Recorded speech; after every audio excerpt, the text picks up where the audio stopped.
It's so much easier to follow a directive or a command if you have faith in that leader. I think that mental health has become an epidemic, and more of us are recognizing that. But I saw some of the strongest and most motivated, gung ho Marines that came back and just mentally collapsed. What happens when someone leads through discipline, compassion, humility, and the desire to uplift others? Welcome back to the Inspired Series, a podcast hosted by BAPS Better Living. My name is Dhwani, and today I have the pleasure of having Dr. Angelina Mehta on the podcast. Hi, Angelina. How's it going? Hi, Dhwani. It's going great. How are you doing? I am wonderful. It's so nice and sunny outside, and I'm really excited to record our podcast today. So for all our viewers and listeners, Dr. Angelina Mehta is a Gunnery Sergeant in the U.S. Marine Reserve and a naturopathic doctor who owns her own practice. Angelina, that is a very unique background. Marines, medicine. Tell us a little bit more about your journey. I'd say medicine was definitely a natural calling from childhood. My father was a internal medicine doctor who took innovation to heart, and it resonated with me since childhood. And then I took a little detour to serve our country. My sister Mira, she influenced me by serving to join the Marine Corps first, and then I followed the next year. Growing up, what did service mean to you before you took on these bigger forms while you started before you started the Marines or the medicine? And how did your upbringing in spirituality influence your decision to join the Marines? I think my foundation and service began very early, largely through Mandir, our place of worship, and my family. My mother introduced me to the concept of seva, an ability for me to give back to the community through service. As a child, service served in different forms. Sometimes it meant helping people meet basic needs, and that would be through food drives or cooking for others, supporting families who might need assistance, shelter, or nourishment. It was very hands-on and felt very humane. My father influenced me in a different but equally powerful way through his medical practice. I saw how he treated every patient as divine. It wasn't really a task or a transaction, but an honor. That mindset stays with me today. That serving someone is a privilege, not a burden. Um, I'd say that one of the people who left a very lasting impression on me was my sister, Mira, who was so compassionate and so gentle. She showed me that service isn't loud or performative, it's more relational. And as I grew older, my seva shifted from nurturing roles like teaching young girls at the mandir to a desire to protect others on a broader scale. That evolution came from caring and protecting, and it naturally led me towards serving my country. So that is such a unique interface of East versus West, right? Because you're kind of you, as you mentioned earlier, you were not performing service. It was something you just genuinely did because that's what you cared about at that point. And as you got older, you carried that forward when you committed to join the Marines. So, moving forward with the Marines, what lessons did the military teach you about service-oriented leadership? Well, it's interesting because through the values of discipline, responsibility, and selflessness, I learned through spirituality aligned that our my spirituality had aligned very closely with military service. I would say that I was very deeply influenced by my guru then, from Swami Maharaj, because of his emphasis, because of his discipline, his emphasis in consistency and maintaining humility. So watching him live that life of quiet service and showing up every day with steadiness and compassion, despite being the guru of millions throughout the world, really shaped my understanding of what true leadership looks like. And so, some of the teachings in the military that have resonated with me is the importance of presence, accountability, and teamwork, because leadership isn't something you claim. Usually, it's something that comes from consistently demonstrating it. I'm so glad you shared that because that actually reminds me of this book that I read earlier. It was called Leaders Eat Last. It was by Simon Sinek, and he pretty much argues that like great leaders, they create such like a circle of safety and trust, and they kind of prioritize like the team's well-being over their own, and that will foster cooperation, trust, and performance even gets better. Do you feel like that resonates with you? Like which qualities do you feel, which qualities um, do you think make someone a leader who serves first? That's amazing. I love that you've read that book because I really feel like just that phrase, service-oriented leadership, in the Western world seems oxymoronic, but to some of us who have grown up with this concept of seva, it actually just shifts our paradigm to integrate both West and East, right? Um, Yeah.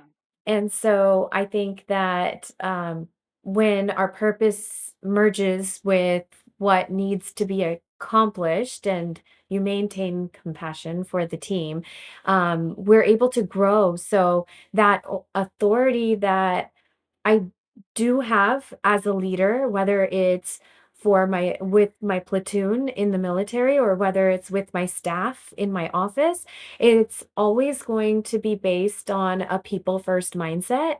So decisions will always be evaluated based on the impact it would make on the staff, the Marines, and in other capacities for other people, clients, stakeholders, for me, patients.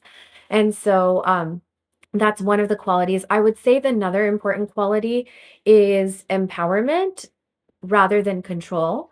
So, as leaders, to be able to remove obstacles and provide resources is really important. And then something else that kind of steps outside of this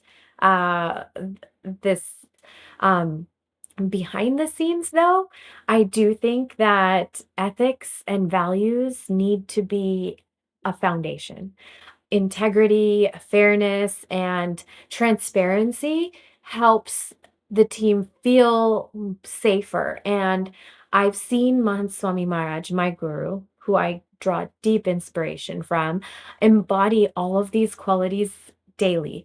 He emphasizes um, a term called sump that really means unity and fraternity. One specific example that stands out to me is how he consistently places individuals, regardless of status, at the center of his attention. And whether he's speaking to a senior leader or a volunteer, he will listen thoughtfully, respectfully, and he will ensure that the other person feels seen too. This way of leading quietly, selflessly, and without ego has deeply influenced how I try to show up for others in my leadership roles. As someone who practices service-oriented leadership, and as a dental educator, I can resonate with some of these values, right? I can resonate with some of these values because when I'm working with students and residents, I do have to empower them to do their best and help them kind of and help them understand that I'm here as a support, but at the end of the day, it is your responsibility as a healthcare provider to do the best for your patient. So I'm glad you brought this up because it's something that I can resonate with as well. You've mentioned service oriented leadership. Do you feel that it's different from command? And can you explain that distinction, what that distinction means for you? Command is more of a directive, and I think for anyone in any position, it's so much easier to follow a directive or a command if you have faith in that leader, right? And so I feel like many times people assume the military operates on blind obedience. And while following orders is essential, it works best when trust exists. Trust is built not just through competence, but through the shared experiences out in the field or the compassion during an exercise or there are many other ways you can show it, and we lead by example. And so leaders also have to show that they've been there, that they plan thoughtfully for their team's needs, and that they live by the standards that they expect from others. And so, during an evolution, if we're out in the field for a week, there is 0 hours in the day where you are not observed, right? And so, in those moments, when you don't have to live a double life, when you are living your true purpose, people trust you and they follow you not because they have to, they follow you because they believe in you. So we're going to take a little bit of a step back here. So you mentioned earlier that you joined the Marines and then you pursued medicine, and this is naturopathic medicine. So what inspired you to do that? I have always had my sights on medicine, especially when my dad would make work look like play. I think apart from that, I had detracted from wanting to do medicine to a certain extent because I wanted to truly have what I do as a career align with my passion and purpose. And I couldn't really see myself prescribing a medication to someone that I wouldn't take myself. And I actually started studying some law. um, I got it accepted to JAG program in the military. But I think what's interesting is that was right before I was deployed. During deployment, there was this one time I was stationed in the city, and we were dealing with the population on a daily basis. And we had a distressed father coming in with his son's third-degree burns on his legs, asking for help from our unit. And I mean, we're a team of 5 on an operational, b you know, outpost that's not even a full base. And so there were 4 of us Marines and the one Navy corpsman who takes care of our medical needs stepped up and actually dressed his wounds there. And Wow. being able to really help someone physically and serve someone in a way where it transcends any language barriers was very powerful to me. So that was another reason. And then another reason I circled back to medicine, after my sister helped me also find naturopathic medicine as a profession, was observing my uncle's battle with brain cancer. He was the epitome of health, and just watching some of the what anyone goes through and the limited avenue of what opportunities and aspects there may be on an integrative and alternative medicine platform really drew me to pursue naturopathic medicine after I returned from deployment to Iraq in 2006. That is such an inspiring story. And I believe that, you did your naturopathic training for 4 years in the medical school, and you started right away. Did you start your own practice? Actually did, but in I was in Georgia at first, and so there was a limited scope of what I could do on my own. So I actually also joined another practice, and it was the largest integrative practice in Georgia, in the Southeast, Wow. actually. And I had seasoned MDs, DOs, nurse practitioners, and naturopathic doctors to be able to learn from for the first 7 years of my naturopathic medical career that really laid a very strong and confident foundation on what therapies we're able to integrate and how many lives we can change. So being in healthcare, how did service look different to you, or did it look any different now that you're present in this role? I think serving in a healthcare capacity it takes heart. I think improving the quality of life of someone, the way that you can impact their life is so profound, and I feel very blessed to be in a position where I could do something like that. Oftentimes, people feel herded through most doctors' offices like cattle, but where I've moved outside of the conventional paradigm for my practice and looking into root cause conditions, many times simply hearing the person out and allowing them to feel seen serves them very well as well. So for, those of us that may or may not be very familiar with what a naturopathic doctor does, can you just kind of clarify what it is that a naturopathic doctor does that is a little bit different from someone who has an MD or DO credential? One of the biggest reasons that drew me to naturopathic medicine is the way it integrates scientific understanding as well as spirituality. And I'll give you some examples. Uh, for example, yoga. We in the Western world understand it more for movement and for exercise, but the other benefits beyond that will the additional benefits include promoting lymphatic drainage, resetting the parasympathetic system. I mean, it's simple positions like when we do danvat, which is when we prostrate in front of our idols. The maxillary sinuses that we have are the only sinuses that drain upward. And so, unless you do something where you are inverted, those maxillary sinuses do not get a chance to drain. Another Wow. example is waking up early. Our circadian rhythm and stress are associated with endocrine dysfunction a lot of times. And one of the one of the things that are not so popular but popular and now gaining traction is fasting, right?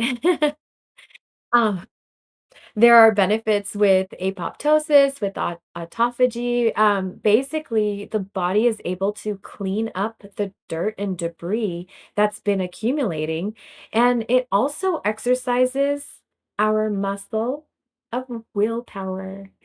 I like to call Yes. it a muscle because willpower is something we have to exercise to build stronger. It's harder at any point to begin exercising and getting fit than to already be exercising and maintaining what you have, right? I love how you said that willpower is a muscle because I remember when, recently I gave up coffee and I stopped drinking coffee and I went cold turkey where I just stopped. I'm like, okay, I'm not gonna have coffee again. It's been a couple of weeks and there were times where I'm like, well, I had a really long day. I should have coffee, but I really had to test myself and be like, no, no, but I'm not gonna do it. Like this is just something I'm not gonna do anymore. So I understand that, you know, when you don't have that willpower, you don't practice it on a daily basis, it is so easy to just get distracted or just say, oh, it's okay. It's just one time I'll have it. And then there you go. Like your cycle is reset again and you have to start all over again. So I could definitely resonate with that concept of willpower. And you mentioned earlier with yoga, right? Because, right now everyone, they say that what is yoga, right? It's like, it's actually an opportunity for you to connect to someone you're not just connecting to the body, right? You're connecting to a higher power, right? Like these exercises and asanas that are doing, they're just a way for you to connect to that that higher power that's within you. And obviously, movement is part of it, but so is pranayama or breath work, right? So Mhm. it's yoga truly is an intersection of east meets west because you're moving while you're flowing through these asanas and having certain in certain positions, or you're breathing, you're exercising your control of your breath. You really are focusing on the God, or the God that's in you. And to me, that is true yog sadhana. And I don't know if that's something that resonates with you as well.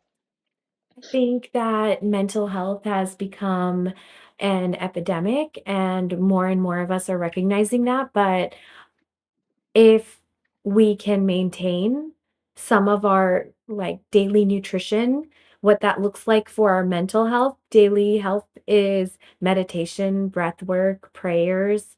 We have a leg up. We are in a much better position to be able to handle the trials that come through life a lot better.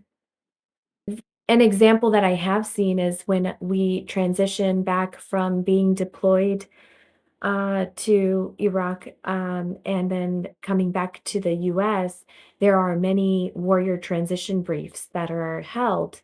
And at that moment when you're hearing it, oh, he's just saying things. Well, duh, yeah, we know these things. And then when you actually shift and you went from, wow, people are dying on a daily basis to sitting with friends saying, "Oh, what color should I get my hair dyed?" It's a huge adjustment. And I saw some of the strongest and most motivated gung ho Marines that came back and just mentally collapsed. And I feel like the ones that didn't all had some sort of faith, spirituality, even if it wasn't aligned with a specific religion, some sort of purpose that kept them grounded. Speaking of grounding, I think we're ready for our lightning round. Are you ready for that? Okay, let's do it. Who's a leader that you admire? The ultimate would be my spiritual guru, Mahant Swami Maharaj, without a question. I would say my senior enlisted in the Marine Corps, Master Gunnery Sergeant Avila, Major Schweitzer, Colonel Soon, like the list goes on. There are amazing qualities that some of these Marines possessed as a leader. They have been able to that I have been able to take their virtues from and imbibe in my positions, because I think that when you experience leadership, the great part is that we don't have to criticize anything, but we can take what we admire and leave what we don't to just create the best leadership within ourselves or in whatever service we want to perform. So earlier I talked about the book that I just finished reading. What's a book that you just finished reading? There is an amazing book that I am reading currently. It's called The Emotion Code. And I really appreciate the perspective that he brings out in the sense of emotional layers within us can impact us physically, mentally, spiritually as well. And working on that is very important. So. Well, thank you, Angelina, for being here today. And, Angelina's story reminds us that leadership, it's not about rank, it's actually about responsibility. Whether in uniform, in the clinic, or doing seva at the mandir, she shows us that the strongest leaders are the ones who put others first. Thank you, Angelina, for living the kind of leadership that prioritizes humanity over hierarchy. And to all our viewers and listeners, namaste.